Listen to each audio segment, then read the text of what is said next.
it's just like, is this really what we want? Do we want college football to be the NFC and the AFC? Because it feels like that's what's going to happen. What's up, Georgia football fans? My name is Scott Duvall, and you're listening to episode 268 of the Waiting Since Last Saturday podcast. I'm joined today by my two co-hosts, Will Leach and Tony Waller. And in this episode, the three of us discuss the whirlwind of changes that have taken place in college football since our last episode last month. Yes, Texas and Oklahoma have officially been invited to join the SEC. It's set to take place in 2025, but we'll see if that date stays the same. It seems like pretty good odds that this move could happen even sooner. So we give our thoughts on that seismic change. Also, we discuss a little bit more on the NIL with college athletes and share a general feeling about Coach Smart and the leaders of this year's Georgia Bulldogs football team. Towards the end of this show, we have some fun with uniform talk. Yes, it's back. And a way too early bowl projection segment. And then there's a drawing. Oh, yes, can't forget that. A drawing and a winner is announced for the giveaway of the print of Notre Dame warming up in Sanford Stadium. So congrats to the winner. Also, one more note. Due to high demand, I'm producing a limited edition 11 by 14 photo of that print. Notre Dame Visit Sanford. I've kind of titled it that. Complete with a certificate of authenticity. So you can pre-order yours today at jawavifilms.com/shop. All right, less than 5 weeks until Georgia versus Clemson, and we have a ton of college football to talk about today. Hope you enjoy the episode, and cheers to the kickoff of our 7th podcast season. Season 7. This is the official first episode of Season 7. I actually got it right. I teased it on Twitter this week. Think about it. If we started this podcast this year, it'd be all organized, and it would be, kind of pieced together with different series. And would everything. it? I think it would. That's how I would do it. That's kind of the new podcast model. I now. definitely would not be hosting this on SoundCloud, which is we still host it just because it's easy. Where would you host it? A different one. Okay. Yeah. Never heard of that one. So and listen, Simplecast or something. For what it's worth, I have the Grisham Leach used to be on SoundCloud, and now it's been transferred over. It's not SoundCloud's kind of garbage. But nevertheless, we are Season 7. We are here. Guys, it's been crazy, right? We've gone through. We're on our second coach, and I don't know if you heard, but there was a pandemic. Still going in places. There was a pandemic. We were just discussing I was discussing with my wife before we came here that our kids are going like Coney and Clark going to school back. They're going back on Wednesday, which I was never, to be honest, even with Clark, I was never concerned about them going back to virtual. I think that everybody understands how much of a disaster that was. But it was just wild to I went in my child's school today for the first time since March 5th of 2020. I had a friend of mine who went back in her office for the first time since March 6th of 2020 and showed me her calendar that still had everything right there and the dead plant on the windowsill. So there is a definite sense that whatever one's thoughts about Delta and where we kind of stand with that, I think it's unquestionable that this is the pattern of normalcy, or at least back in the rhythms of normal things that we were kind of hoping for a little bit. And we're not through everything, and I think there's reason to be. Everyone has their own different viewpoint on how concerned or not concerned to be right now, and everyone has their own risk assessment. But as far as I'm concerned, I'm ready for. I am very excited that we are starting Season 7, and we are going to be doing weekly shows until the season starts. And then we're going bi-weekly. Then we're not going to preview. We're going to preview we're going to preview the Clemson Georgia game, preview the UAB game, and then we'll take off until Charleston Southern. Yeah, probably at Charleston Southern-ish. Yeah. It's interesting you brought that up because we had, we have we go camping every year. Wayne and Tiffany, my family goes camping, and we kind of pregame tailgating, right, and start talking about tailgating, and then. I got so fired up about the possibility of tailgating, I couldn't even discuss particulars, right? I am going to the Clemson game. I have a house down real close to the stadium, so we can walk or stagger or whatever it is I'll be doing. But the interesting part about all of this is you were talking about your friend who showed the calendar. Right? We literally Sunday afternoon. We have a big wall calendar where we put all the family stuff down. I erased February, which was February of 20. Wow. The last thing on the calendar was either a perfectly polished thing or maybe it was the Legend or whatever they call the scholarship beauty contest that they do at Oconee County High School, which my oldest did last year. And I have 600 law students coming back in the building in a couple of weeks. I had employers on campus this week. We have early start with about 75 first-year law students. Next week I'll have 200 first-year law students and another 30 or 40 international attorneys coming in for the LLMs at the University of Georgia. And I do not say this lightly, and I know we have a long way to go to defeat COVID, whatever that looks like. But Will, you put it very interestingly because you were talking about talking to Alexa. It's like, look at you. You're going to record a podcast. Our kids are going to school tomorrow, and we're going to have a football game, and we're going to go to football games. And it still feels a little surreal. It does. Right? It does. After last year, after all of it, listen, everybody went through it in one way or another. Yeah. And listen, again, everyone has their own views of where we are in this, but for me, even your most alarmist person, which is not me, by the way, even your most alarmist person could not make any sort of argument that things are not better to any stretch of the imagination. And so to see that, I'm taking my kids to school tomorrow, and the after-school program is back. Yep. So, I can drop them off at 7:20 in the morning and forget they exist until 5:30, which is better than your child trying to run the school because he wants to go. Because he wants to go to school, which is, of course, what happened last September, as I wrote about in my newsletter this week. So, it feels, it is exciting for me that we are in the month where there is the first college football game. Not Georgia's first college football game. Oh, that's Nebraska, Illinois. Are you thinking of going to the game? I am officially going. You are going, okay. Shout out to Kent Brown and to Josh Whitman, who set me up for. I'm in the fancy club. I get to sit the 77 club. The Colonnades Club. Okay. Club.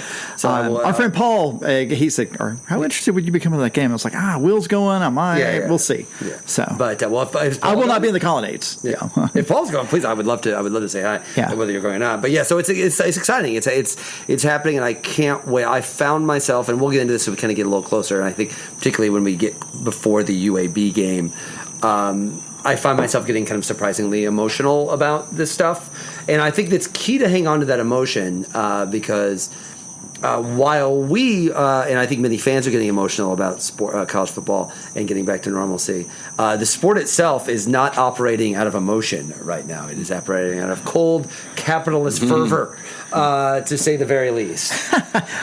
I think that's called a segue. That is a segue. Unless I'm missing it, did I segue us out too far? Or we are weekly now. We are back weekly. I know it's been weird. I'm so excited because there's been the joke. I think our friend Robert Wolf said that he's like, are you guys ever going to do a podcast again? No, now I did not put him up to asking that question. We are back. We are back. This is officially back. We are back on a weekly basis because football is a month away. Well, I don't know if you could tell Will was trying to tease out. Of course, the stadium's being sold out. Actually, teasing out. I don't know if you've heard, and no spoilers here. If you have not heard this already, I'm sorry I'm ruining something for you. But Oklahoma and Texas have accepted a bid to join the SEC in a couple of years. In, quote, 2025. Right. It will obviously quote, be before then. Quote, so, yes. From a practical standpoint, that means the games that we had scheduled in Austin and Norman become conference games? Probably not going to happen, right? I don't, especially the game in Norman, which would have been 24. I don't see how that happens if we're going to turn around and have them in the conference the next year and potentially have them scheduled. There are a ton of devils in the details that will be worked out on whether it's pods, whether it's melee, whether it's Alabama and Auburn moved to the east and you put Texas and Oklahoma in the west. Those are, at this point, that's just details, right?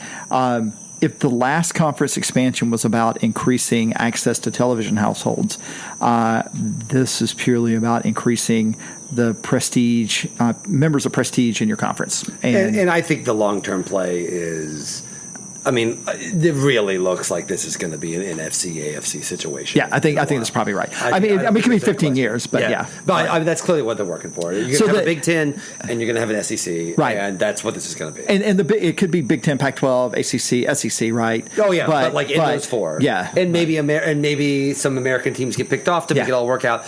And to me, that's the thing. Like, the idea of Texas and Oklahoma being in the SEC, like, it's weird, but, like, I don't know, it'd be fun to, like, you don't want to go to Austin for a game? I would love to go to Norman for a game. Like, that sounds, on its surface level, the idea of having Texas and Oklahoma in the in the SEC and having those 4 pods, I get it. Like, like 16 is a more normal number than 14. Like, it's not a disaster. The problem is what it looks like it's going to lead. Where it's going to, yeah. And that is the worrisome thing to me. This is the Super League. I mean, it really is what everyone just freaked out about, and we're able to bat down in soccer. Is that idea where, like, we're getting all, like, the problem is not that, like, only, like, listen, Georgia's going to be fine, Illinois is going to be fine. Of course, they're all, like, it's not that, and it's not that, like, oh, I'm so worried about Kansas or Iowa State. It's not that. It's just like, is this really what we want? Do we want college football to be the NFC and the AFC? Because it feels like that's what's going to happen. Well, I mean, I think it's been trending that way for 15 years, right? I mean, I'm not going to not watch. No, of course not. Of course not. But this. Anybody wants to say that Oklahoma and Texas or the SEC has ruined college football as we knew it 25 years ago? That's not. Right. I mean, this is kind of where this has always been going. There's always been a natural tension between. There's always been a natural tension between programs that command. Frankly, programs that command the multi-million viewers on a Saturday night game and programs that don't. There's a reason why Texas Tech and a Texas Tech Kansas game, or for that matter, Washington State and Oregon, Missouri Vanderbilt, are rarely at 8 o'clock on CBS, right? Or whatever the primetime spot is. The good news for programs like Vanderbilt is that you had the right set of friends in 1932, and the same for, frankly, Illinois as far as football goes. I would say Northwestern. Northwestern's probably a better example. Yeah. Like Illinois, at least, like Illinois is still like a major state school. No, they are, and they actually bring a lot to the table. Purdue and Northwestern would probably be the ones that were more right, but they bring a lot to Illinois. Also brings a lot to the table, and I keep telling people, do not forget about basketball. No matter what happens with this, everybody's like, well, the Constitutional Convention, they're going to split up.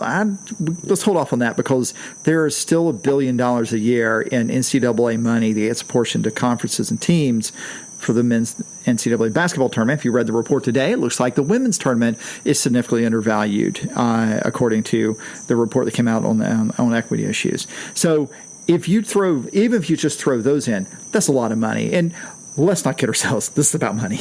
And that's fine. I have, if you go back and read some of the things I wrote at Georgia Sports Blog, or if you still have access to Bulldog in Exile, you will know that I posited in probably 2008 or 9, 10, 11, that the fans are merely extras in a soundstage, and is increasingly going that way. That's fine. I still show up. I still participate in the kafabi that the game is about us and the fans. And on one level it is, but on the other level, I think the way Will led this off is like economic changes are afoot. It has everything to do with how are we going to maximize revenue, because that is, whether we like it or not, that's what is driving this. The interesting part about it to me is what happens with those other 8 teams, because in the short term, but long term too, because it's hard. Look, if I'm the Pac-12, for example, let's just throw Pac-12. If I'm the Pac-12, well, the biggest complaint they've had is like all their marquee games either have to be played at midnight on the East Coast or like 4 o'clock in the afternoon local time.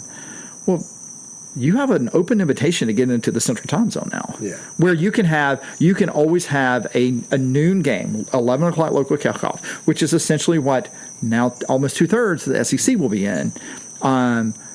And already half the Big Ten's in, right? 11 local kickoff, where you can showcase, whether that be, are you going to showcase Oregon beating Kansas's eyes in? Sure, we already have that now at the noon game with Alabama playing Vanderbilt, or for that matter, Georgia playing many teams on their schedule. So I think in the longer term, though, Will's right that this is fading towards whether it be a Super League, and whether it's 64 teams, 48 teams, or some combination between 64 and 20 or 32. And I think in 15 years, that's where we'll be. I mean, it feels like you're going to have some schools will fall in the middle. Yeah, but like you're going to have ACC, SEC, some American teams, maybe the more Eastern Big 12 teams, and then you're going to have the Big 10 and the Pac-12, and then whatever team siphon off of that, and that's what it's going to be. And to me, it's funny because I really thought when we did our first show, we'd be talking about the playoff, because that feels like that's a massive story anyway.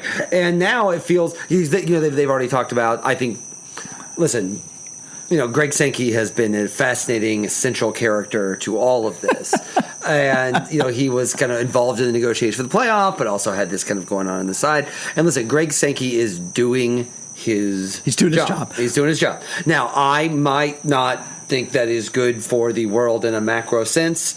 Not everyone's job has to always be good for the world in a macro sense, and it's certainly good for the people that pay him. He's not commissioner of college football. He's commissioner of the SEC. Exactly, and that is why people have long argued for a commissioner of college football, but this is why there isn't a commissioner of college football, because everyone is kind of taking care of their own. Well, Faye Giamatti's not walking through that table, that door. Well, I mean, it's interesting to me, though, the people saying maybe we need to hold off on this 12-game playoff for exactly the programs or exactly the conferences that will benefit the most from a 12-team playoff.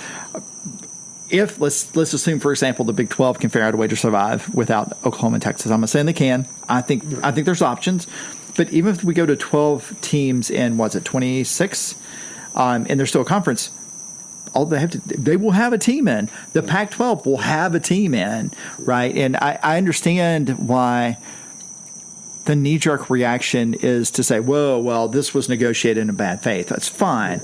Also, Bob Bowlesby. So, how?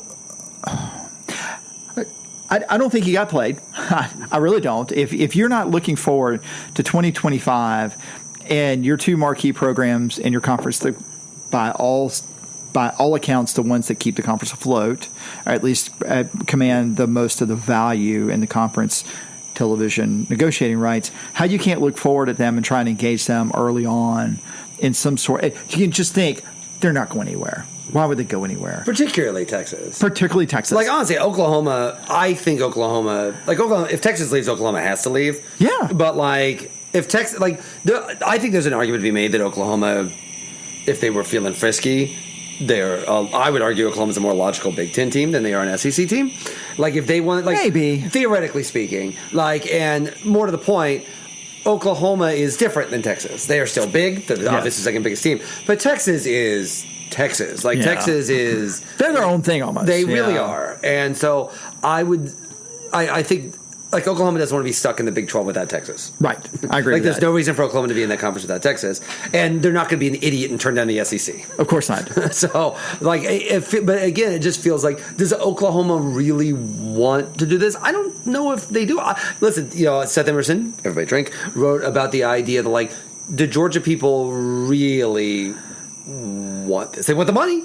Yeah. They want the money. And the money is always going to do that, but at a certain level, Georgia, I think is fine. Georgia is going to be fine no matter what happens.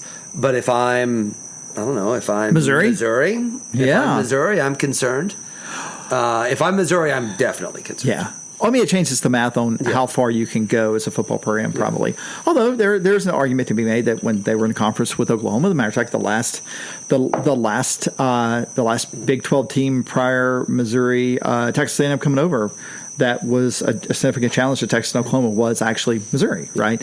I also don't think you want to hear anything from Missouri being like, what? This is our conference. Jack Hughes. Getting back to Bowlesby for a second, though, I think he probably needs to talk to some of his strategists a little bit. I don't think coming out and boxing ESPN's nose when you're facing what you're facing is the best.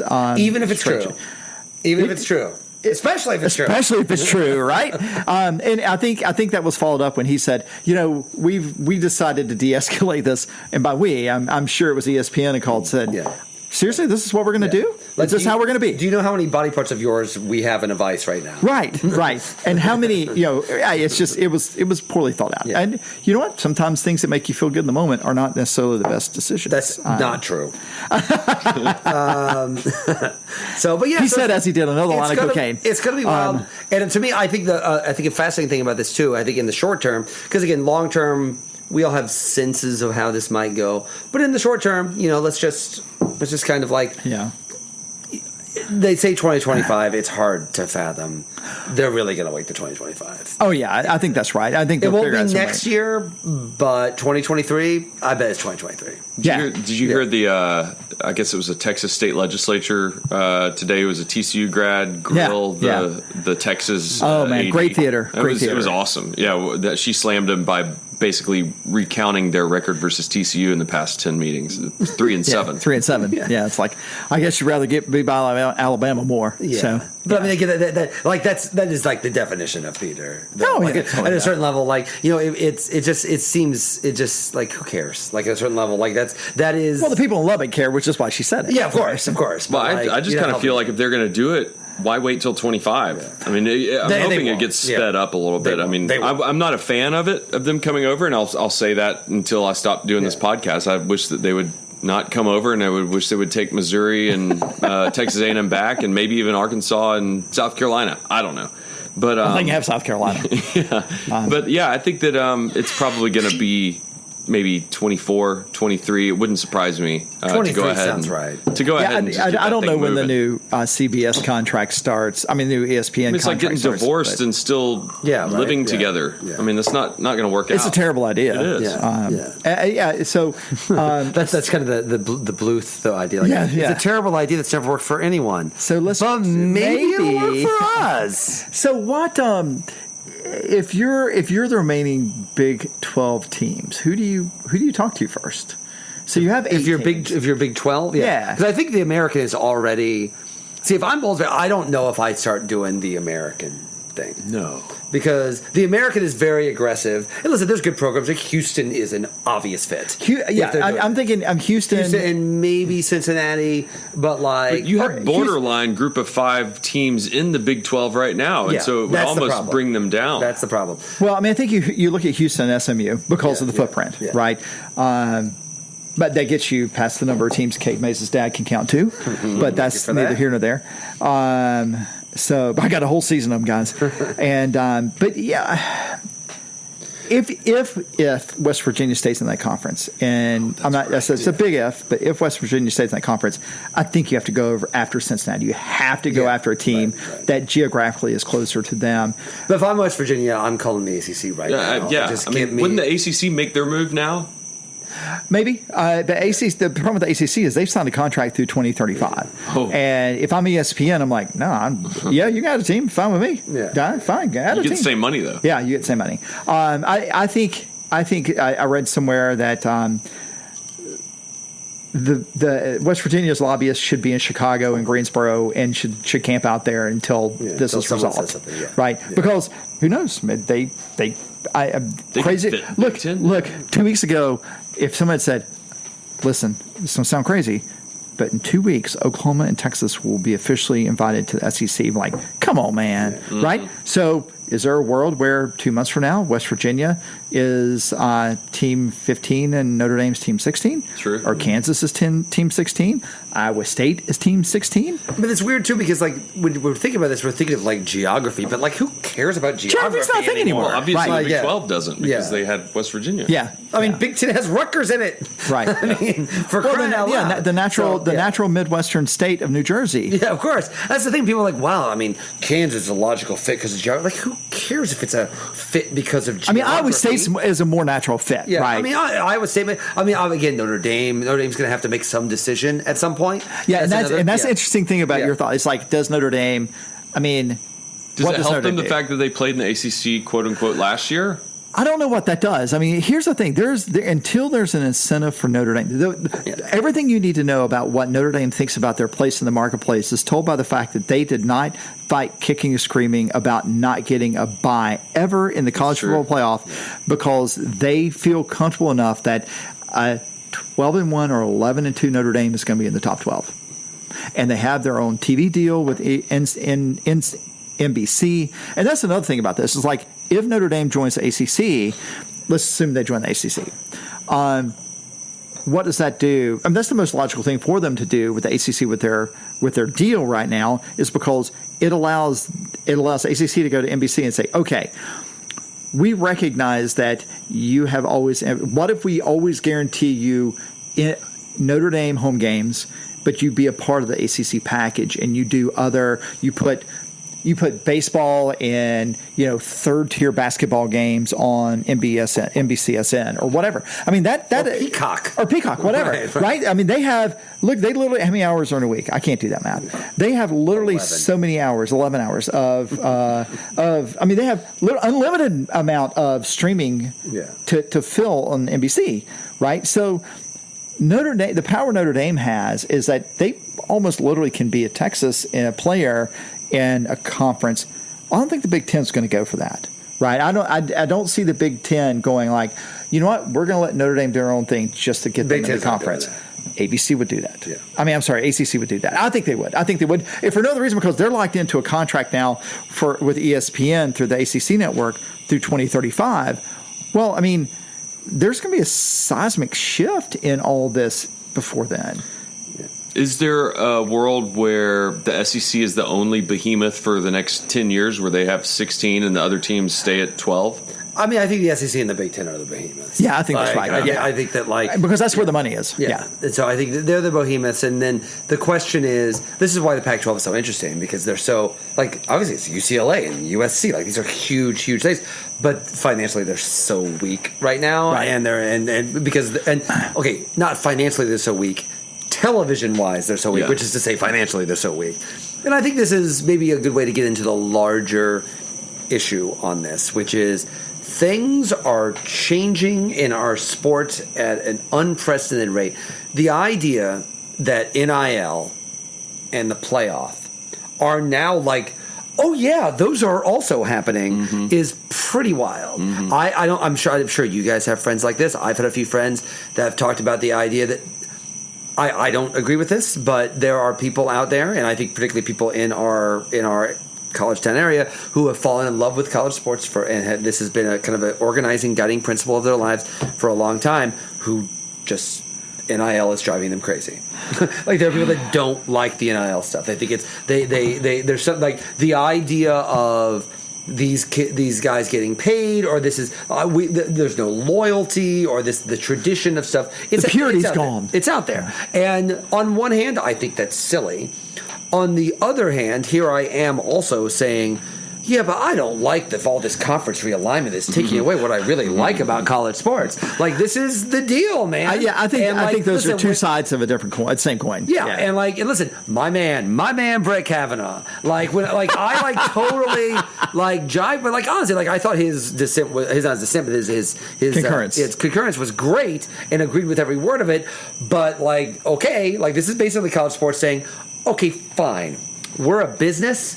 We are going to act like a business because they don't know what's coming down the line for what's going to have to if you're Greg Sankey and you don't know wait, so is a lawsuit going to come and change our entire financial structure?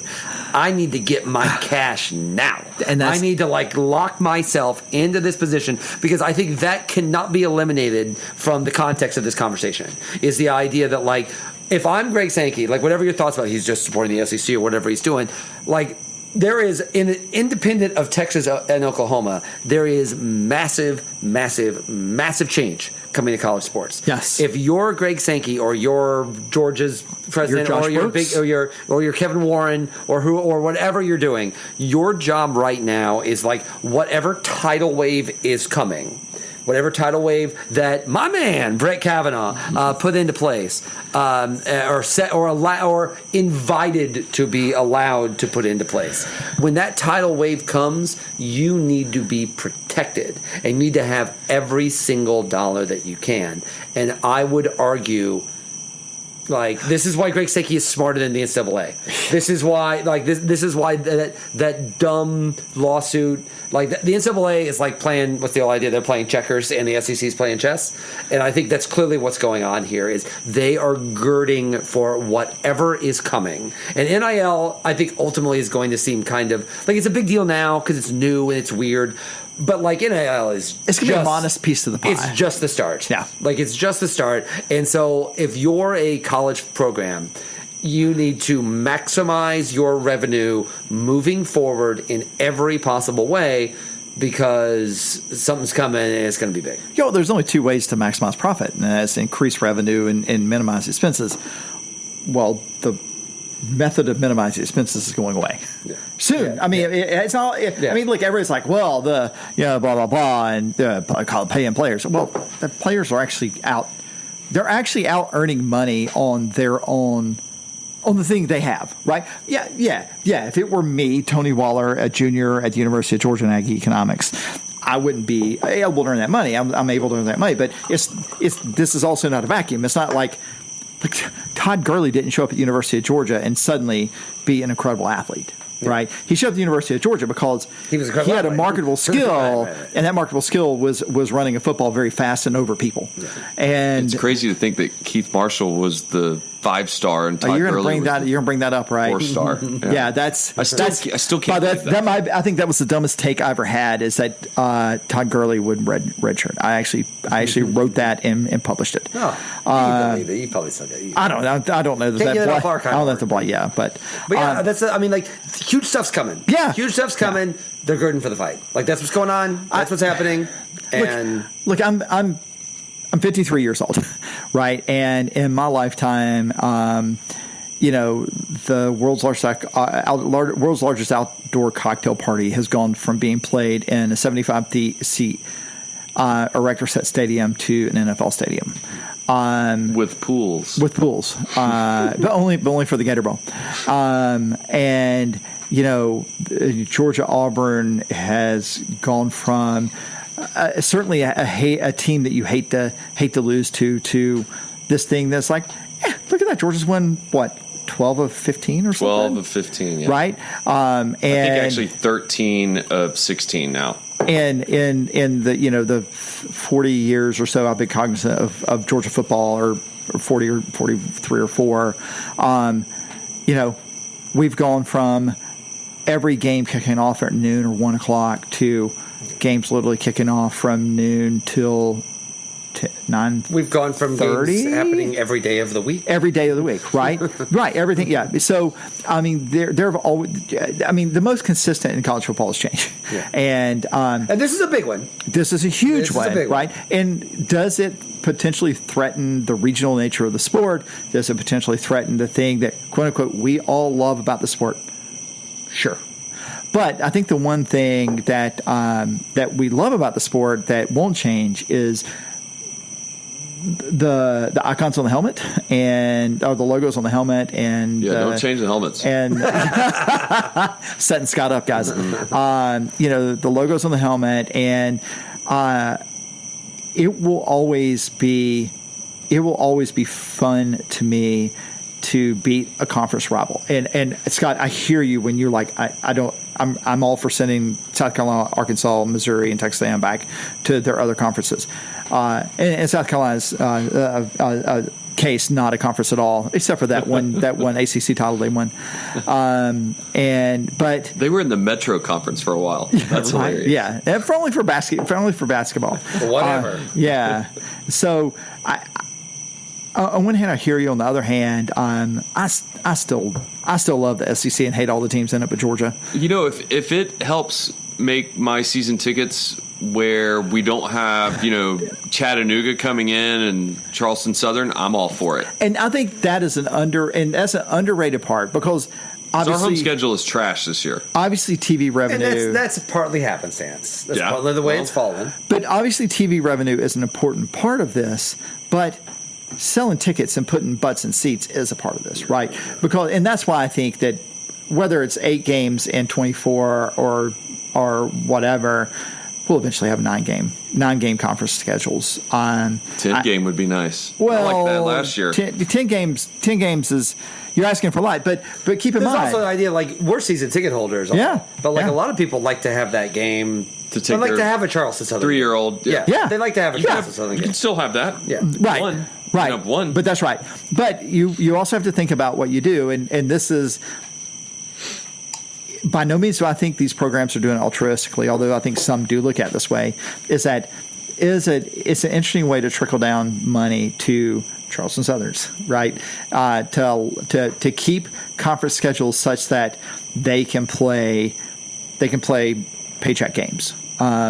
Because Charleston Southern is going to fund half their athletic department on the contract, but I think it's like $900,000, right? They will literally fund half their athletic budget on this one football game. And hey, if they have to start paying some of their athletes, they're going to need every dime they can get too. Every dime they can get. So, like, that's the thing. Everything is changing so much. Yep. And so, like, that, I think that is the context of this that has to be remembered. Is, again, when we scheduled this podcast, I just thought we were going to be talking about NIL and then talking about my man Brett Kavanaugh and all the stuff that was coming, and I thought we talked about the playoff, and now it's just like, oh well, they are now subplots in the, just as Texas Oklahoma really is subplots in the larger story of this sport is changing. This college athletics is changing dramatically. We live in a college town. Well, I live in a college town, and sorry to be a dick. Congratulations, you succeeded. I'm just being a dick. Sorry, just kidding. I'm always quoting my friend Tim Kelly because it drives him crazy when businesses in Watkinsville will say "Classic City," whatever. Yeah. That doesn't bother me. I've been here for 8 years. I don't get to say that stuff at all. I'm just kidding. But the point is that, like, we all live in this area. We all live in a college town. This is a big part of our lives. Yeah. And we are the ones that are, even, like, I'm carrying a lot less history than you guys are, but, like, shoot, man, like, literally the first thing that I did when I moved to this new town where I knew no one was, obviously we're going to go watch the big football game. Like, this is a central organizing principle of all of our lives. Yeah. And whether you like my next door neighbor doesn't care about football at all, but she knows what's going on. She knows when the games are. She knows when the games are. She knows what's going on. And this is all of our lives. And so we're invested in that history and that stability. And things are going to be changing soon. So I think we need to kind of strap in and be prepared for it. It'll be all right. Lots of things in American life are changing really fast, and why should college football be any different? I think I agree with that. I mean, a lot of ways, we getting back to the point I made originally about all of us as fans are extras on the soundstage. It's more along the lines of the Illinois football thing. It's Caress. It's like Mongo merely pawn in Game of Life, right? And it's going to be interesting to see how this goes. But Scott, you're not wrong that adding 2 more teams to the SEC allows for us to have the potential for more interesting matchups. Because look, I am all here for Tennessee being a disaster forever. Mm-hmm. I am all here for Reverend Brian Harsin being the coach at Auburn every other year. Gosh, that's great. That is such a great. Like I can't get that photo out. Honestly, he will be Reverend Brian Harsin as long as he is there. So good. So I am frankly I am all here for South Carolina being a disaster. I wish Florida would follow suit. So as long as the teams in the East and Auburn are shit shows, I am fine. I am fine with us having crappy games. Now, I wish it were better. Do not get me wrong. It is getting better because Dan Mullen can't stay off social media. Speaking of Dan Mullen, we have to talk for a second about his dancing and how Ted Lasso did it better. Yeah. So I don't know if you've seen. Please do not go look it up. Dan Mullen did it was a TikTok. It was TikTok, right? He did. I couldn't remember TikTok or Instagram video. He did a TikTok for I don't remember the song. Look, everybody saw it. It had like 2.5 million views when I saw it. Look, if you go look up old white dude on Wikipedia, my picture's there. Dan Mullen out old white dude to me by a bunch. It was not great. I mean, There is having fun with your players. There is having fun and being silly and having those moments. And there's a moment like, oh, I have no dignity as a human being right now. So and we'll get to the SEC preview in a little bit, but couple of weeks. Next week. No, 2 weeks. Yeah, 2 weeks. Not Yeah, next 2 weeks. So I don't want to get over my skis here, but I think it is telling that every time a Georgia fan posts something about Dan Mullen or Florida football or whatever, there is a whole lot of, well, it's been 9,444 days since 1980, or, oh, Kyle Trask still in your head, huh?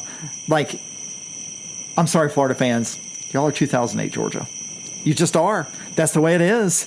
And that's all I'm going to say about that for 2 weeks. Probably not, but I think we should throw that out there. Also, do not go look at that video. You will not unsee what you saw. Yeah, it's cringeworthy. Yeah. Very cringeworthy. It was nice to see Kirby Smart continuing the Mark Richt tradition of jumping. Oh, that was I am not on board with that. Come on! I used to love it when Rick did that. Yeah, I always thought it was like so fun when he did it. Obviously, it's a different context with Rick doing it than it is with Kirby Smart doing it. Yeah, I think that's right. I think that's probably where I've arrived. I used to think it was awesome too, and then we had a lot of seasons. Well, Mark Richt did a backflip. Rick was like it was his whole deal. Yeah. So, Kirby just pencil dived and jumped in. Yeah. Did you see the? Was it Brenny was with Will Muschamp? Did you see that picture? No, I didn't. Yeah, I think it was Brenny. So I am. I'm still not ready to give Will Muschamp his diploma back, but give me the number one S&P Plus defense in the nation, Will, and a lot will be forgiven. And it is fun because we got plenty of time to talk Georgia's season. Bill Connolly came out with his SEC East preview today. I recommend you all read it. But if you are a Georgia fan wanting to feel optimistic about the season this year, I very much recommend you read it because it is very optimistic. Is it as Tony would say, is it borderline erotica? It's borderline erotica. I'm sorry, you're cribbing my coach now. That's my guy. That's my guy. That's now. That's Bert. I cribbed that from him. That is the official slogan of the University of Illinois right now. There is nothing like champagne in November. I got to be honest. Oski Wow. Yeah. You know, I saw Illinois pop up as a team to watch in the Big Ten on a website today. A reputable website. Definitely a team you should watch. The thing about we don't forget the rabbit hole, obviously, but we'll do a minute. Yeah, the thing about Illinois is they actually lead the country in super seniors. That's the thing about Illinois, which is kind of a fascinating thing for a team that has a new coach. That's actually kind of remarkable if you take a step back from it. That ordinarily when the team gets a new coach, it's like everybody leaves, and so the idea that Illinois got a new coach and actually has more super seniors than any other team in the country, or any team in the Power Five, I think, is actually, I would argue, kind of impressive. So a very brief Illinois minute, because I've talked with a couple of people about this. What happened at the end of the Lovey time? I don't think it was so much that anything specifically happened. I think that was it like an incident, or no? I'm just curious. I mean, I haven't called Josh because we're not tight like that. The major thing that happened with Lovey is the thing that Bert immediately corrected, which was Lovey Smith's. Let's not forget Lovey Smith's last recruiting class at the University of Illinois had no players from Illinois high schools. Okay, zero. Zilch, nada. Now, Illinois it's not Georgia, it's not Florida, it's not 15. Texas. Oh, it's no question. But that's why they hired Belima, though. He's from Provincetown, Illinois. And the first thing he did was he called every high school coach in the state, including Mattoon, Illinois, including Moweaqua, Illinois, my mom's hometown. They're Central A&M now, but they Monticello Sages. Yeah, they're like literally every single one, and said, "But you got we're done with that now. I'm your guy. I'm your Huckleberry," and it has been a huge thing. I like the tombstone callback, by the way. And it really has been like, maybe it'll work and maybe it won't. But Illinois, listen, whatever your thoughts about Illinois, they've never been able to own their state, and they have Chicago and they have St. Louis. Yeah. Like those are like two huge. Those are like good recruiting hotbeds for a lot of players that have all been going to Wisconsin, have all been going to Iowa, the great ones have been going to Michigan and Notre Dame. They're always going to go to Michigan and Notre Dame, but they Ohio have State. to be that way. Yeah, but then maybe you can pick off one or two, but you can't have the next level guys all going to Iowa and all going to Wisconsin and all going to Northwestern. You can't have that, and so that's what he's trying to do. And so Lovey was, he was what he was. He was an NFL coach that wanted to be an NFL coach, and we all know that does not work in college football. And so the upside for Bielema is if he's that, and he is a guy that lost the Arkansas job, but wants to get back up to the pinnacle and has learned lessons. But the only thing that worries me is there are every story I read about him is about I took these 2 or 3 years off away from college and made me understand how to win in college football and how to do it. And I understood the mistakes I'd made before and how to get it right. They all sound exactly like the same things that Tom Crean said when he came to Georgia basketball. He was like, I lost Indiana. It didn't work, but maybe I took 2 years off to figure out what I was going to do and try to get back together. And we don't have to talk about Georgia basketball today, but Crean is there are parallels there. But here's the difference is, and I say this by no disrespect to talking about his wife Joni. She's a lovely person, right? We've had a chance to meet her before, but Bert's a hard 6 in Cincinnati and met a 9 at the blackjack table in Las Vegas and convinced her to marry him. That's true.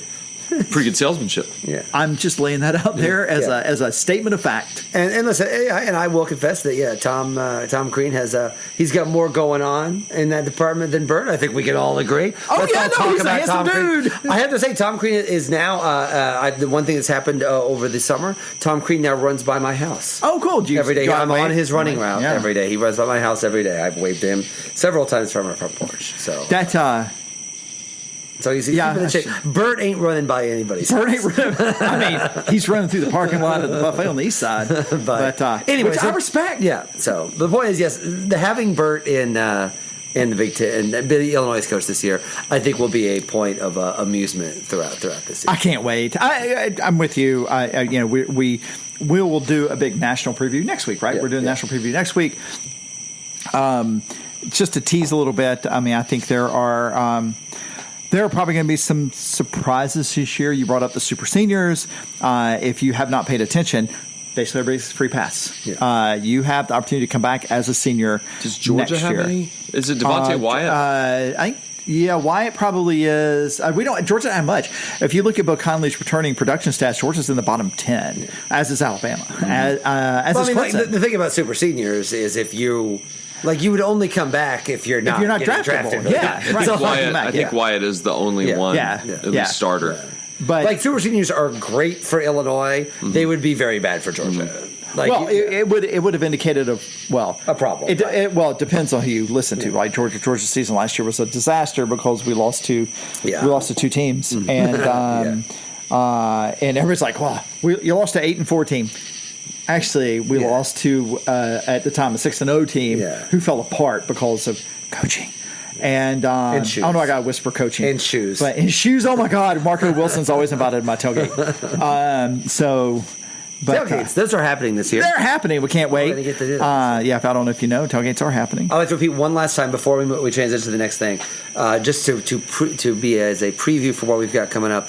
Let's not forget that if you were to make the platonic ideal of how after a full season where you could have no tailgates and partial fans in the stadium, what would be the ideal first 3 games and their times for the season? Right. The first week is a neutral site game against a fellow top 5 team. Mm-hmm. Probably a 2 versus 3. Mm-hmm. Second game is 3:30.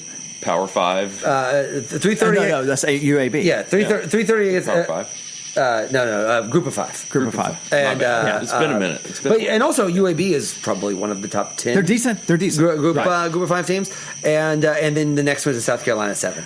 That is just it's just a strike zone. I know the chicken that day. I know the home schedule is not great this year. So, however, I haven't tailgated for a long time. You're telling me, and I haven't really looked at the schedule recently, even though it's on my fridge.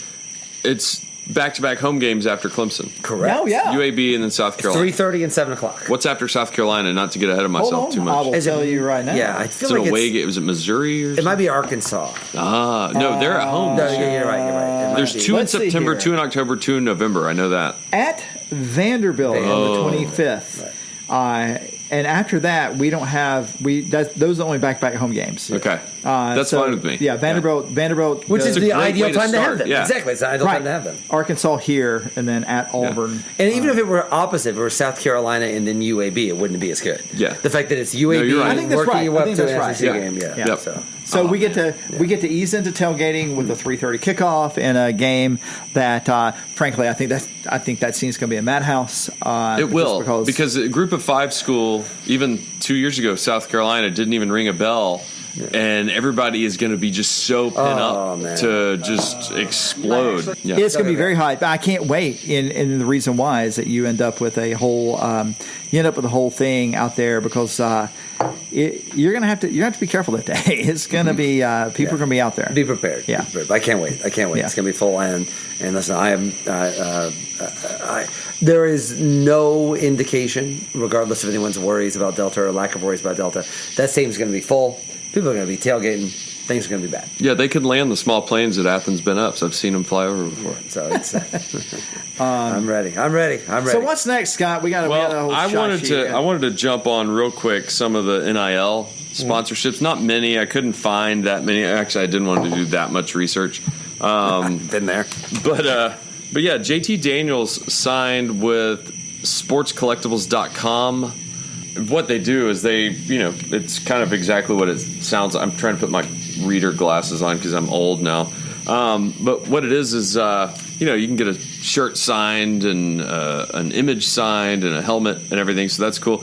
What I did do is I went on their website and most of their paraphernalia, runs between $50 and $150 depending on who signed it and everything. What I want to do is see the cheapest. Todd Gurley only had that. Yeah, but it's like pro players as well, not only college. But I wanted to see who the cheapest was. I found a photo for $11 from Chris Sims at Texas. I wouldn't get that. I don't think I would spend that. Chris Sims. So yeah, he's with Everett Sports Marketing. I guess that's his agent. And is it Chris Everett? Don't know. And the other good thing, a nonprofit that I'm very fond of, I've done some work with. JT Daniels is also partnering with ESP. ESP, great ESP, great group. It's located right over here in Watkinsville. Mm-hmm. Jordan Davis, the nose tackle. Here's a quote. He's quoted as saying he hadn't touched it due to confusion and the law's complexity. Which I respect too, kind of taking an ease into it motion instead of just going all in and getting like Cade Mays getting his crystal NIL. I do want. Does he have his crystal NIL? Yeah. Don't make me like him, please. So the burgers are smaller, so he's able to hold them. Yeah, well, his dad is. Yeah. So I do want to bring up something about that. I saw both JT and Jordan Davis talked about NIL, and they both were like. Davis like, I'm not worried about that. I got football to worry about. Right. JD Daniels said, I got people to handle that. I got football to worry about. Right. And good signs. Those are good signs, right? I mean, that could be Media Day's happy talk, but if that is actually the case, that is a fantastic sign. Well, actually, I want to mention one more thing about Media Day. We haven't talked about Media Day. I would argue this was the most affable, and as someone that's been kind of gone after Kirby Smart's views with the media and sometimes his attitudes. You're on record on this podcast years ago saying that. Yeah, and I think he's been unnecessarily hostile. Not because I think the media is owed or deserves anything, but it's an unforced error. Well, you know how media is. I mean, it's an unforced error. There's no reason to get Stu Mandel angry at you. Not that Stu Mandel is some overwhelmingly powerful person that can destroy you. But why put yourself, why make it harder on yourself? Yeah. And I thought he was great. Oh, he was. Yeah, he is. I thought he was. I'm glad I remembered to say this because I really thought he was funny. And so they had the Quavo thing, and he was just. It's Quavo, but it's fine. It's Quavo where I'm from. Go with it. And but like he was fun. He was fun and he was relaxed. He has an ease about him Yeah. that is also heartening. But I think he has always had it as like a human being. No, I meant this year. But I'm saying he's always had it as a human being, like walking around the world. But he hasn't had it with the media. He has been suspicious and weird and unnecessarily confrontational or adversarial to the media. Not again. I am on his side. The media we're terrible people. Maybe like just like I get it. Like there's no why would he care? But there's no upside to having that adversarial relationship, and I think. I don't know why this is or what, but you have seen, I would argue, a palpable change in the attitude toward national media. Local media, I think he's always been pretty good for. Yeah. But like, there's been a palpable change toward that because he's a smart guy and he sees that like people are giving him crap about the quarterbacks. He sees an unfair, but he sees a narrative building and is doing his best to combat that, which is what smart, non-stubborn people do. Well, I mean, there's a whole theory that Mark Fox bought himself 2 years because he was really good with national media. I mean, do you national realize media the crap that Jim Boeheim has gotten away with in his life? Yeah, because national media loves it, calls everybody back. He gets he was himself with the media, the SEC media day, and I know it doesn't matter if he loses 3 games this year. It doesn't. Nobody cares. Right. But it does feel like this is what you want from a coach, right? You don't want a coach who is like, this is what we're doing, and I'm not adjusting whether it's on the field or off the field. It looks like what a smart person does. Yeah. He says, you know what, I see this thing brewing in the distance. I need to be smart and combat that, and I thought he did a good job. Yeah, agreed. A couple of other NILs. Clemson quarterback DJ Uiagalelei. Mm-hmm. Yeah, I gotta probably say that. Yeah, Delta Airlines. It's pretty respectable. Yeah, well, Delta was a great brand name until about 2 weeks ago. Yeah. Bama quarterback Bryce Young, who's never started a game with Cash App. Mm-hmm. Everyone's on Cameo, by the way. Yeah, I'm getting there. Oh, sorry. No, but Kentucky wide receiver. Hell, I'm on Cameo. Josh Ali. Something called Keen Water. Oklahoma quarterback Spencer Rattler has his own brand and is on Isn't Cameo. Keen Water like a little grain, kind of like couscous? Keen Water? It's like quinoa. No, this is spelled Keen. Okay. I think it has electrolytes or something like all those other waters. Can anybody guess what Spencer Rattler's cost per message on Cameo is? $69. I bet it's more. That's a good idea. I'm gonna guess it's too high. I'm gonna say like 300 or 350. $125. Huh. So we could give him. I would do that. Give a shout out. He is underrepresenting himself. I think that's a potential Heisman winner this year. He should be charging more than that. And then my favorite, Michigan State kicker Matthew Coughlin. He's just doing paid tweets. And here's 2 of his paid tweets. He says, I may be paid to tell you to read Extra Points by Matt Brown. It's Matt Brown. Which I recommend everybody do. Yeah, you should. You should read Extra Points. Because just like my Extra Points, this newsletter does not miss. Nice. It's pretty good. And then this other one, he says, this is a paid tweet to tell you to listen to the Locked On Sports podcast. I've never listened to it, but I'm sure it's not terrible. I'm sure it's not terrible. Wow. That's your money worth right there. That's right. You know what? That guy, isn't there another Georgia podcast that's done something with this? Yeah, Chris Smith was with Dog Stats. Is this what we got wrong last time? Yeah, I messed it up bad. I probably messed it up then, but yeah. Okay, so what's the right thing now? Couldn't tell you. Okay. Sorry. But somebody did something. I'm sorry, guys. Somewhere. I've got You're going to have to scroll way back. I got 3 kids in high school. I kind of love this. This is us kind of getting our Don Draper on, right? Like the great moment where he's in the elevator with the kid, and the kid's like, I don't think about you at all. Like, in case you were wondering what we think of our competitors as podcast podcast. I literally don't know any of you. Now that Chapel Bell Curve does like one show a year. That's right. Like it's hard to It used to be fun with them, but they don't do any podcasts anymore. They're not really farting around anymore. For the record, I love their stuff on the blog. I love their stat stuff, but as a podcast, they're just kind of. Yeah, I mean, I know it's Chris Smith. It's either Dog Stats or it doesn't matter. You don't have to look it up. No, it's Sorry, we live in a part of the internet that's not. You must be on the dark web. Well, we were trying to stream the Braves game, but it just quit working. There's no reason to I think it's Dog Sports Live. So I am totally okay with us not. Look, I love those guys. I mean, I listen to them, and it's just I can't remember the name of the podcast. Of course, there are a lot of Georgia podcasts. You can clearly tell how much Tony values this podcast. It's definitely Chris Smith. I got the kid right this time. Okay, so keep paying Chris Smith, guys. I'm just saying, listen, as a longtime internet dude. Like, you don't got to be so thirsty.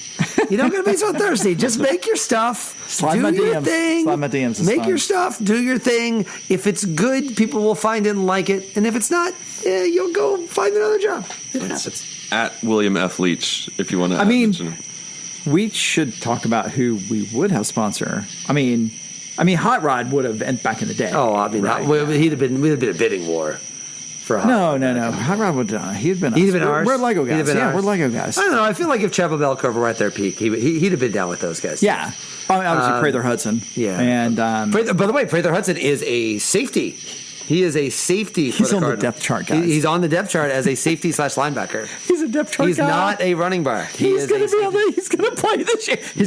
He's going to play significant minutes. He's technically a super senior, but he doesn't count in the super senior coming back. But yes, he's going to play significant minutes for Illinois this year as a defensive back. I don't like that grin that you're saying you have when you say that. We are proud to have Brookstone's finest. As my wife went to that school for a hot second. That's where they met. I know. My wife went there for 18 years. So however long it is, 13 years. I mean, high school was hard for some people. Their 25th class reunion is this year. You should not say that out loud. They have. You're right. I'm sorry, but they're doing this the week of the ATHAF, the 1 week. Yeah. That's a very busy week in all Athens, Watkinsville type stuff because there's no football game at all. Right. So it's the off week, and so because of that, a lot of weddings. Event. I am definitely not going to run that week. A lot of weddings, ATHAF, class reunions, lots of stuff happening that weekend. All right, so after a brief little timeout, I'm going to do something I call bowl games or made-up bowl games that I did. And then since we're 30-something days away till kickoff, I think like 32 or something, I went and looked at basically numbers that Georgia players have worn and went through 30 through 39 to write some down. But first, what I wanted to do was do a drawing. Oh, yeah. Yesterday. It's a drawing. A drawing. I printed a photo a couple weeks ago, a photo that I'd never published online of the Georgia-Notre Dame game. It's of Notre Dame. I love the photo. It's been hanging up in my office, and it's of Notre Dame warming up in Sanford Stadium and, kind of thinking back to that atmosphere and everything. And I printed a larger photo. I wanted an 11 by 14, but the printer printed it incorrectly. It's like a weird size 8 by 12, and it had just been sitting there because I didn't know what to do with it. And finally, I took a picture of it. I put it on Twitter, and I was like, hey, I'm going to give this away. Just follow me, follow Waiting Since Last Saturday podcast, comment or like to have an entry. Lo and behold, the Bulldog Nation, as it stands right now, there are 211 likes and about 70 retweets and about 50-something comments on it, which that's over 400, guys. Yeah, thank you for your engagement. For your engagement. That kind of blew me away on it. So what I did was this was my kid's last day home before school, so I had them do an art project, and I copied and pasted all of the names entered, well over 350, and then had my daughter cut them and put them in this bin. So Will is gonna draw. He's gonna draw. One or two? Well, there's just one. Okay. There's just one winner, and Will's gonna draw. I'm making the noise of the paper just for social I can confirm proof. there is actual paper. Yeah, I'm officiating. Okay, so I see Will is drawing. Okay, Will is definitely not looking at names. Okay, here we He is definitely not about drawing names. So the winner. The winner is Tyler Dogden. Can you read it? It's probably small. Thomas Tuberville? What's that? Oh, I'm sorry, Tommy Tuberville. No, that's sorry. That's not right. He's going to save Alabama.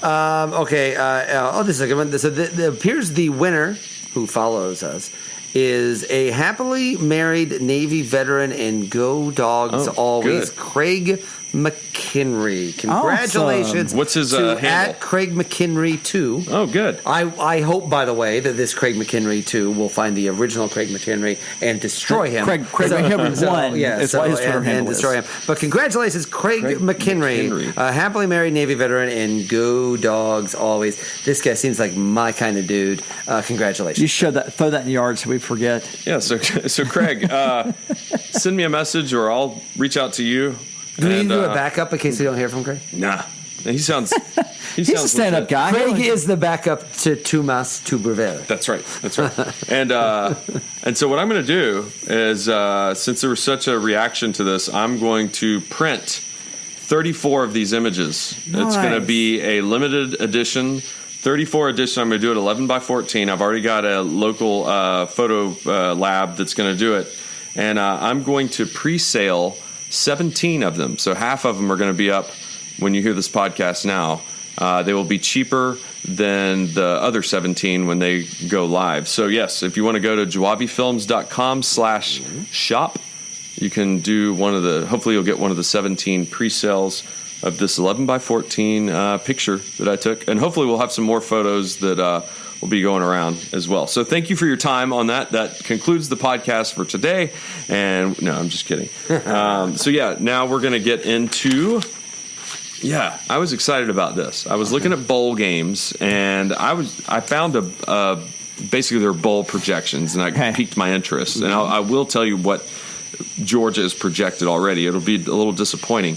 But as I was scrolling through, there were some bowl games. I'm like, they're wrong, by the way.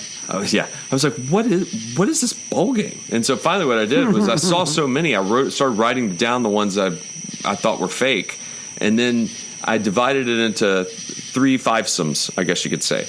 And so one of them is incorrect, and the other 4 are correct. So I'm going to read them off in random order, and you tell me the incorrect bowl game. Okay, I like this. This is okay. good. Here we go. Pod 1, since we like pods these days. Radiance Technologies Independence Bowl. And it's basically a sponsor or the bowl. Because we know there is an Independence Bowl. Yes. Correct. Right. But maybe it's a made-up sponsor. Right. Cricket Celebration Bowl. Okay. Flex Tape Bay Area Bowl. Roofclaim.com Boca Raton Bowl. Jimmy Kimmel LA Bowl. Which one is the incorrect bowl game? All right, Jimmy Kimmel's the right one. Correct. Pretty sure the Independence Bowl's the Radiance.com or whatever it is. So there's Cricket Celebrations Bowl, Flex Tape Bay Area Bowl, Roofclaim.com, Boca Raton Bowl. You want to make your pick? You go ahead. I'm going to say the Flex Tape Bowl is the non-real one. I'm going to say the Roofclaim.com one is not real.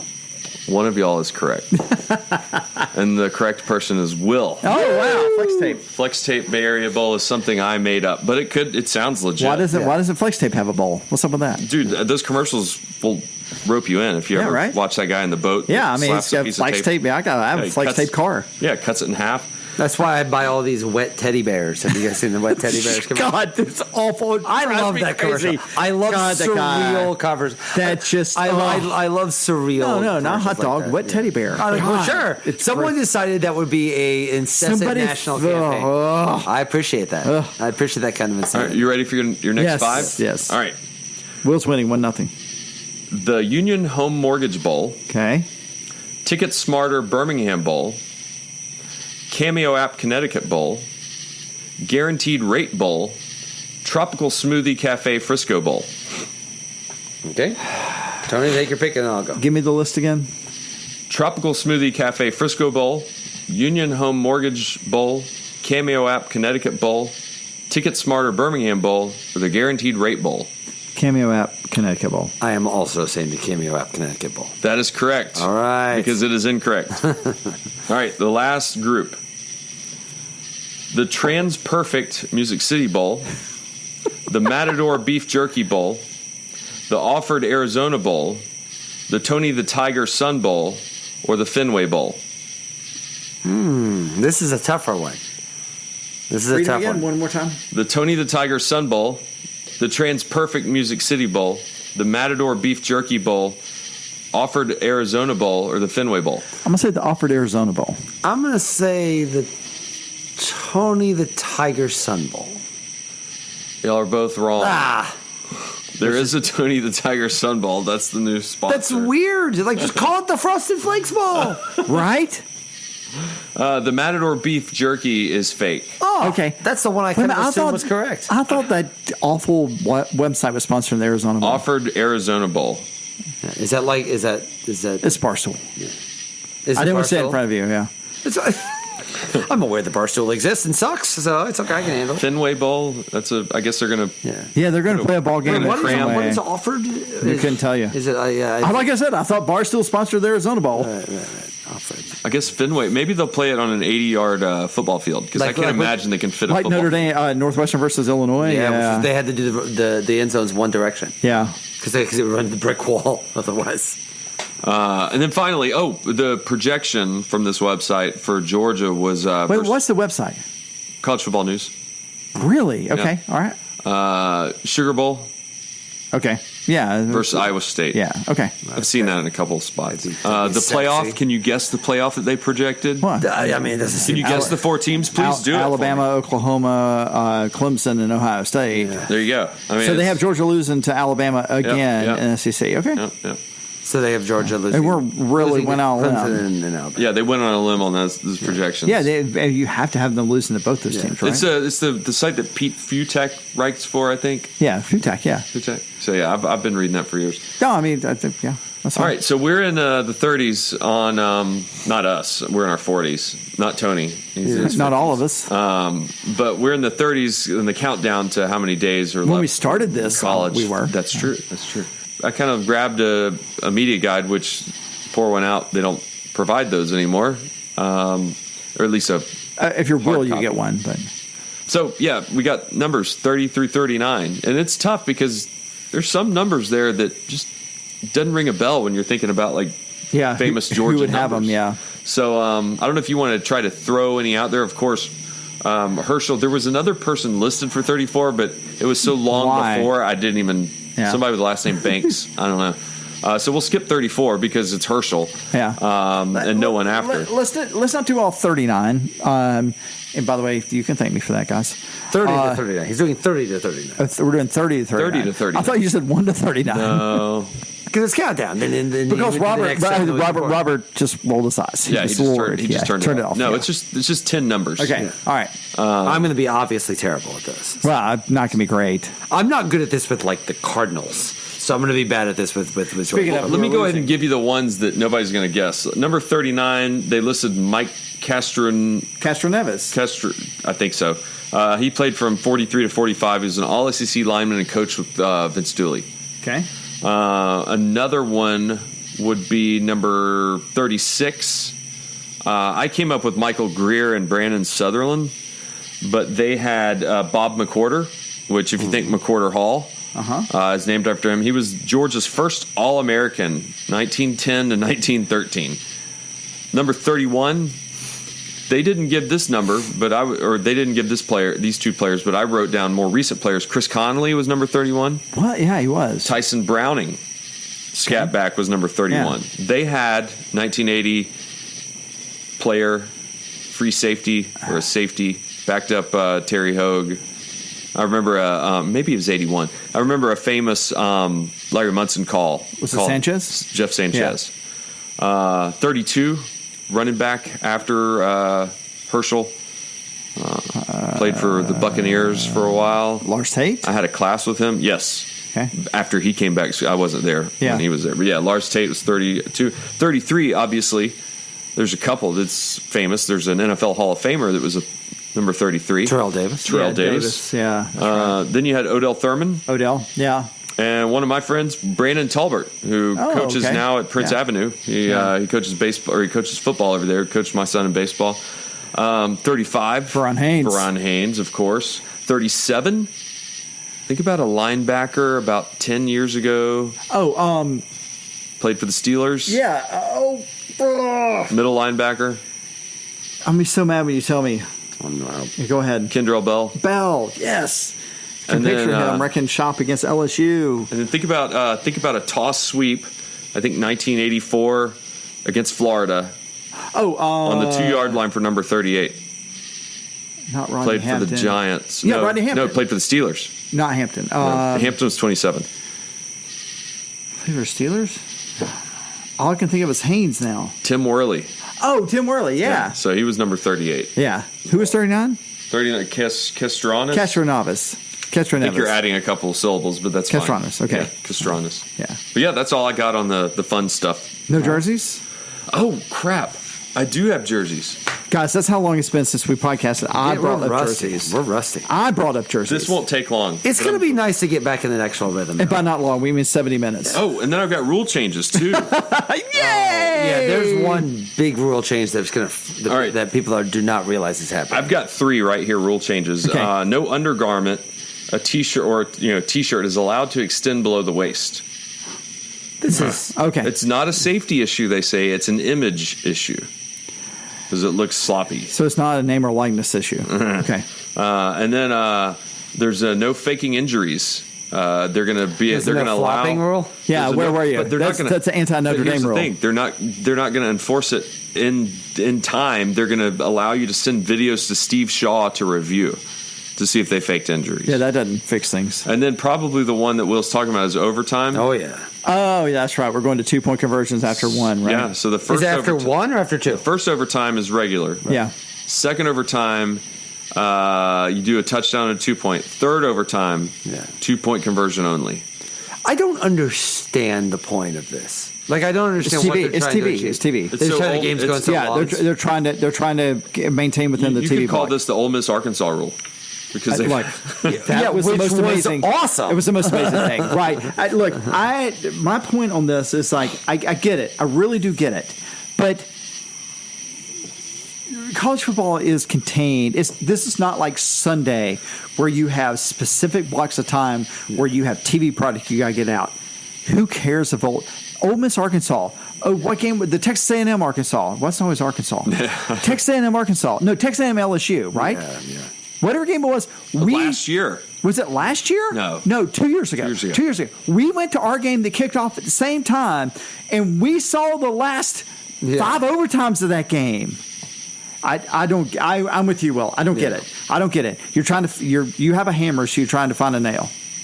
And I understand. I get it. They're trying to but I mean, this is a problem that college football has in general that the NFL doesn't. Like, college football games go long. Yeah, just they go. You go want back to ties if that's what you're going to do. Yeah, if you want to fix this problem, like, fix your replay issues. Right. Like, that's what's making these games go so long. The TV timeouts. Yeah. Well, they're never going to get rid of those, but that's where the money is.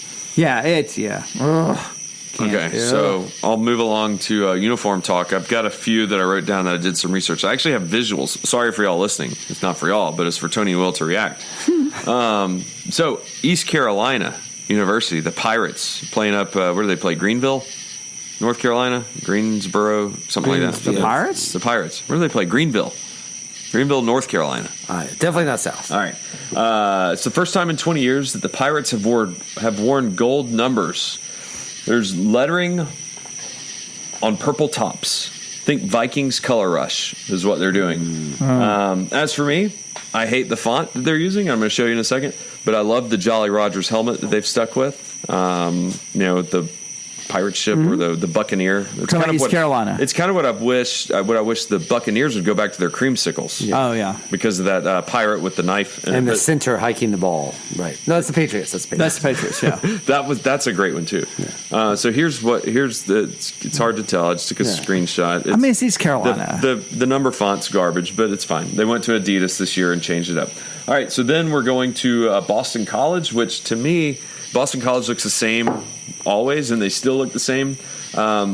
It's the same. No, they did a weird font for a few years. They have done weird fonts, but they're basically going with a throwback eagle logo on the front of the jersey, which I'm completely fine with. Yeah, that's fine. That looks good. Classic. Don't they play Missouri this year? Yeah, they do. Yeah, that's kind of weird. I think Missouri plays there. Yeah, I think you're right. And you know how they've always done the red bandana game in honor of the guy from 9/11? 9/11 guy. Well, they're going with Adidas now, and Under Armour owns it and is giving them a hard time, but Adidas is going to find a way to still make that uniform, which I think is kind of...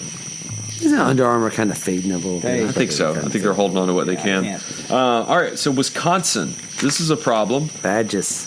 By the way, that's on my list of... I have to talk about... Yeah, go ahead. That's on my list. Yeah, they play at Boston College. Missouri does. That's on my list of places you don't go? I want to go. Oh, I thought you meant like when I did a couple weeks ago about places you don't go play an away game. No, you shouldn't go play away game, but I definitely wanted to go see a game at Camp Randall. If Georgia plays Wisconsin, that ticket that is not a Madison sellout to me. is one of the great I will Midwestern sell cities. a kidney to go to that game. Oh my gosh, Madison's the best. So speaking of Madison, Wisconsin's going to have an alternate uniform versus Notre Dame on September 25th in Chicago.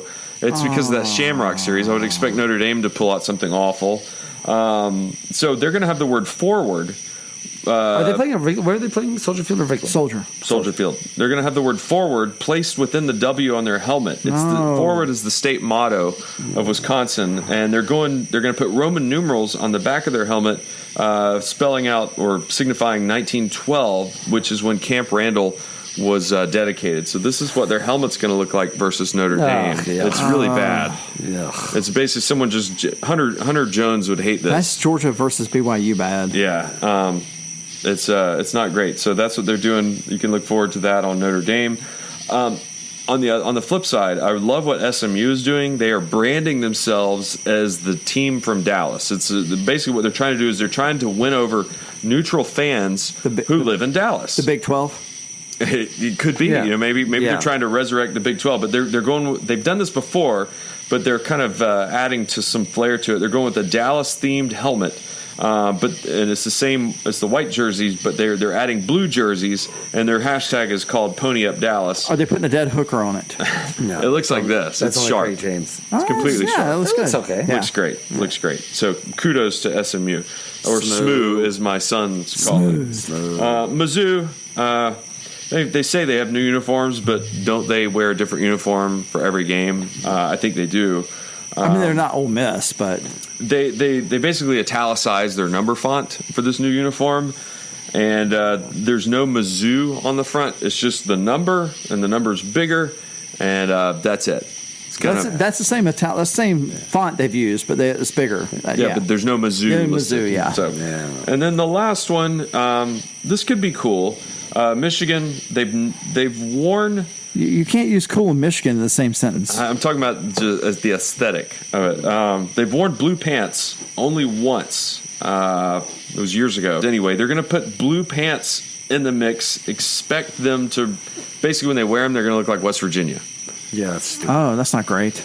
But their helmets are so good, though, that it offsets. Yeah. And then, one last thing. I don't know if you've seen on Twitter, Georgia, some recruits have been seen wearing a red top, red pant combo, and there's been a lot of discussion. I basically put my opinion out on it that I'm fine with. It's the same red pant they wore against Arkansas last year with that broad white stripe down the side. Stripe, I'm fine with that if it's going to happen, as long as they don't touch the helmets. And it's going to be real red, but it might look best, I put basically against someone like Kentucky wearing all white. Yeah, you have to wear a white jersey. You cannot. Yeah. It's going to happen, probably. Yeah. So, just don't mess with the helmets. Don't mess with the helmets. Agreed.